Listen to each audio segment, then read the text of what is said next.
I've been making pies for over 60 years, and the family fell so in love with the pies. We're all here today, and I'm teaching them all how to make pies, and they are all learning this crust business so fast. And we take 3½ cups shortening. The whole secret is, even if I give you measurements, you'll know by touch when you get good at it.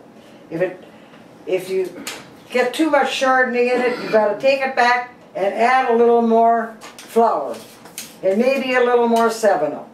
But otherwise, you'll know after making that a while, you'll be a winner.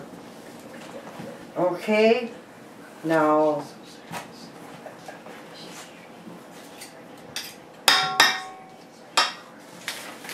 this shortening is so much different, Sherry. We can make that cry. Okay, now approximately 3 cups flour. After you make that for a while, don't ever give up. It's the easiest story ever. Where did my scoop? Oh, here.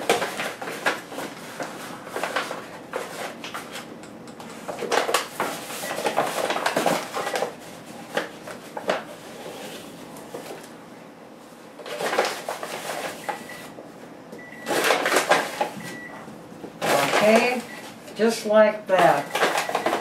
My family, they're all so good at rolling this out, and this is their first lesson. And they didn't realize, I kept telling them, a little kid could do this.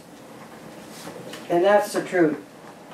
And never give up. If it didn't turn out halfway decent, but it will be better than the bottom pie shells, by far. You'll never buy a pie shell in your life. And if you like baking, you'll really enjoy it. If you're into baking at all, you'll have a lot of little secrets yourself. And it doesn't hurt to put just a little speck of salt. Brings out a little flavor, that's it. And you mix it real good. And then you'll take out a hunk and put flour on the board and your rolling pin. And if it's too rich, if it falls apart when you're picking it up, you've got too much shortening in there, and you add a little bit of flour, and then it'll be right. That's why my pies, everybody likes them, because it's the crust. It isn't anything else but that crust, because it's so nice and flaky.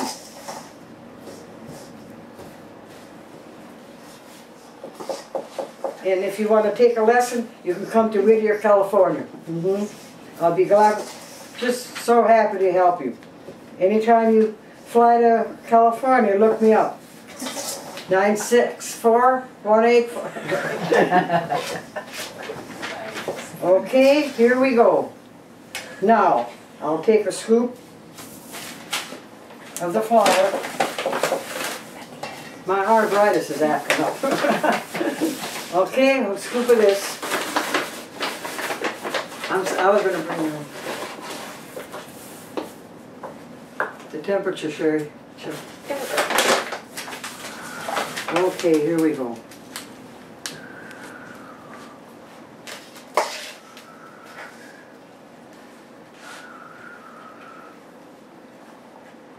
Just like that. So much fun. Look at that. A little kid can do this. The only problem you're going to have is you're going to have everybody after you to teach them how to make a pie crust. And if they're in Whittier, I'll teach them. See, you know, after you made that a while, you'll know just about how much dough it takes to make one pie shell.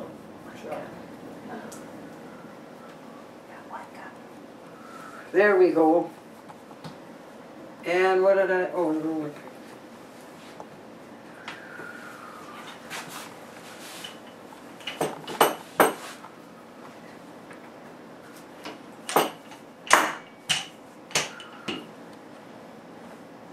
This is better grease, better shortening. Oh, there we, see, now you learned something. Not quite enough flour there.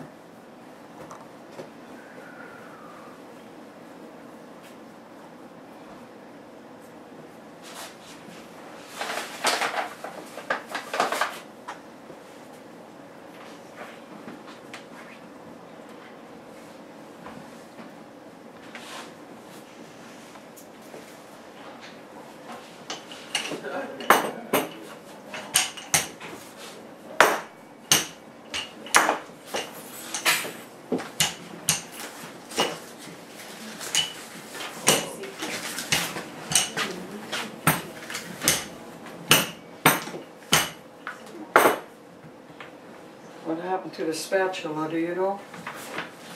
No? Oh. And even put the, see, it'll tell you whether you rolled it right. Just in case when you first start, never give up.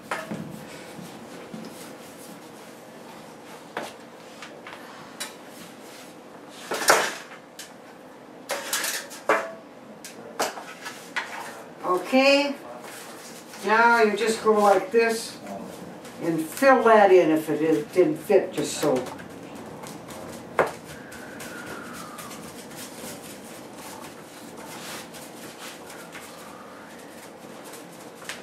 This could have been a little more, right. I should have made it more since it was for this.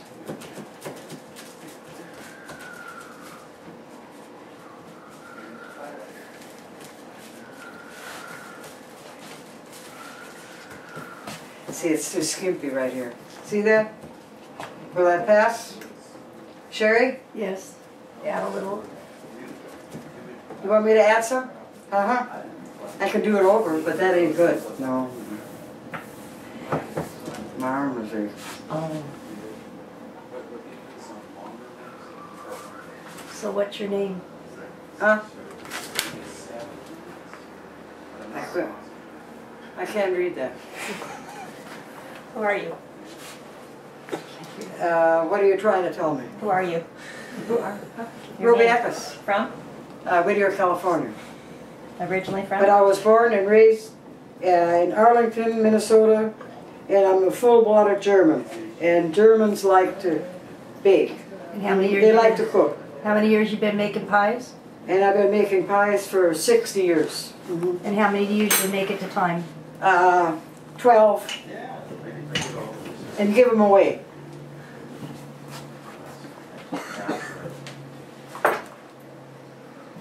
There's been times where I made 14, remember?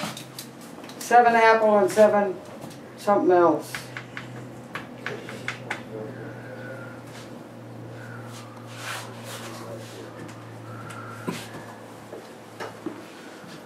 No knife. That Chardonnay is better, Sherry. Look and see how that folds. Yeah. Now we learned that too. There's a different. Oh, and tell them never use cholesterol free. Why not? It can't be cholesterol free Chardonnay in anything you bake. It won't. There's not enough grease in there. That's the whole thing. So when you're buying shortening, you can use your lard, but I never care to use that. And you can use butter, but I haven't used that. I've always used shortening. With animal fat. With animal fat, yep. And they turn out beautiful.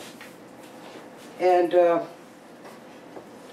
on the farm, we'd make apple pies, rhubarb pies, and everybody baked their own pies because no one had money to buy a pie. And that's how come I learned to be good at baking pies. And I enjoyed it. And if it didn't turn out first, never give up. It's going to get better. You have to learn that kind of on your own. Now, what pie are you making that for? Is that for pumpkin pie? This is for pumpkin pie. You only have one shell. Okay, so you're going to finish the edges? Now we'll finish the others. The edges. You crimp the edge because you're making a single crust pie. But I didn't do it on this one. But on the other pie, when you have two crusts, you don't do that until you put the top crust on. Right. But this one, when I'm making I'm not making a pumpkin pie with this one. Okay. So you don't have to have that raised up, but it's nicer to dent it up. Yeah.